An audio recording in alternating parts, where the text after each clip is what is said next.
नमस्कार। प्रस्तुत है आज का चिंतन।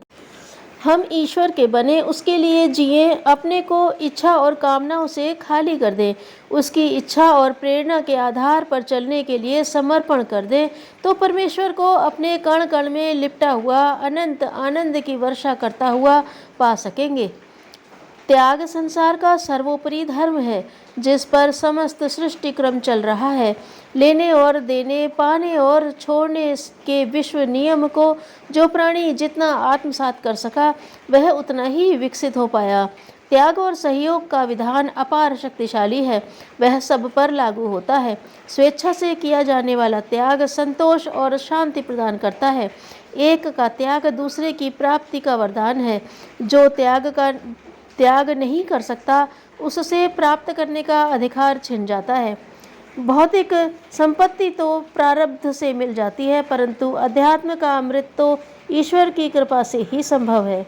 पात्रता जिसे बाद में आत्मबल का रूप मिलता है, कठिन से कठिन एवं प्रतिकूल परिस्थितियों में भी अपने आदर्शों पर दृढ़ बने रहने पर आती है।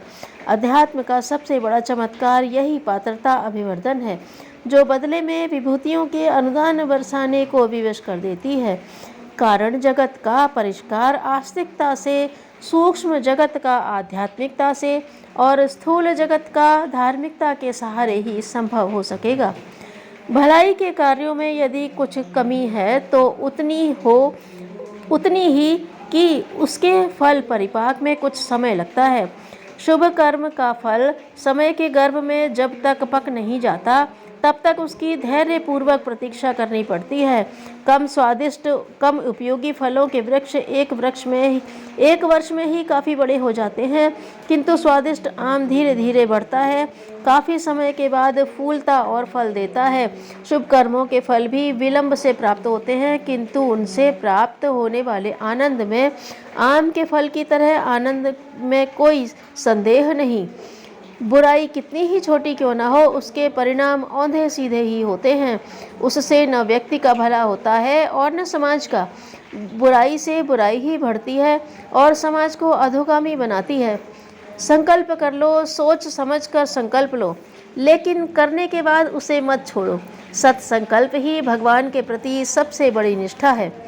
मनुष्य जब अपनी स्वतंत्रता का सदुपयोग कर औचित्य सीमा के अंदर रहते हुए कार्य करता है, तो वह पुण्य का पात्र बनता है और उल्लंघन करने पर पाप का भागी। इस प्रकार पाप पुण्य के लिए मनुष्य स्वयं जिम्मेदार है, न कि ईश्वर। ईश्वर न तो हमें पाप की अनुमति देता है और न पाप सहन करता है। ईश्वर ने संसार को न पापमय बनाया है और न पुण्यमय। मनुष्य की यह अपनी सृष्टि है। व्यक्ति की बातों और उसके आदेशों या उपदेशों का असर दूसरों पर नहीं पड़ता, असर पड़ता है उसके व्यवहार, उसके व्यक्तित्व का। वास्तव में प्रेम की कसौटी तो यह है कि व्यक्ति अपरिचितों के लिए अपनी सुख सुविधाओं का त्याग करे तथा उस त्याग में कष्ट के बजाय आनंद का अनुभव करे। संपत्ति पुरुषार्थ को उत्पन्न नहीं करती, पुरुषार्थ संपत्ति को उत्पन्न करता है। संपदा से मनुष्य पैदा नहीं होता, मनुष्य के पसीने से दौलत पैदा होती है। यह समझा जा सके तो मनुष्य को समृद्ध, शिक्षित, बलिष्ठ, चतुर बनाने की अपेक्षा ऐसा शिल्पी बनाया जाए जो अपने आप को भी ढाल सके और समीपवर्ती मिट्टी खोदकर उसे देव प्रतिमा के रूप में सुसज्जित कर दे। आवश्यकता इसी कौशल को सीखने और सिखाने की है। उन्नति संपत्ति से नहीं, सद्गुण और सद्बुद्धि से होती है। धन्यवाद।